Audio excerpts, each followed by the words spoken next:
আসসালামু আলাইকুম ওরহমতুল্লাহি ওবারকাতুহু। আমি রাশেদ কাদিরি পবিত্র মক্কা থেকে আপনাদের সামনে উপস্থিত হলাম। এখন আছি মরুর দেশে, পাথরের দেশে।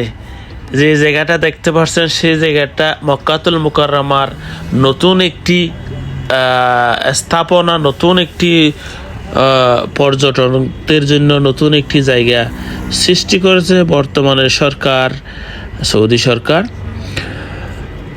সো আমি এখন হাঁটে হেঁটে দেখাচ্ছি আপনাদেরকে যে নতুন রোডটা, এটা এক সুন্দর মনোরম একটি দৃশ্য স্থাপন করেছে এখানে হাজিদের জন্য, দেখার জন্য। কবুতর দেখেন, সামনে কবুতর।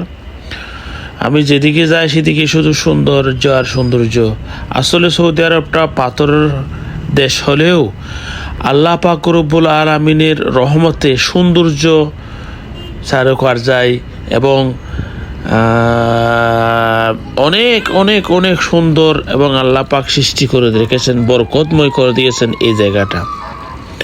সো আমি ঘুরে ঘুরে দেখাইতেছি আপনাদেরকে হাজিদের। এই যে আমার পাশে ছোট্ট বাচ্চা একটা চলে আসলো থেকে, কত সৌন্দর্যময় এই জায়গাটা। এই জায়গাটা নতুন হয়েছে সারা মনসুর থেকে ডানে গিয়ে এই যে নতুন এলাকাটা তৈরি করেছে, এটা নতুন রোড, নতুন সব কিছু, মানুষের ফলাফল কৌশল অনেক সুন্দর দেখতে।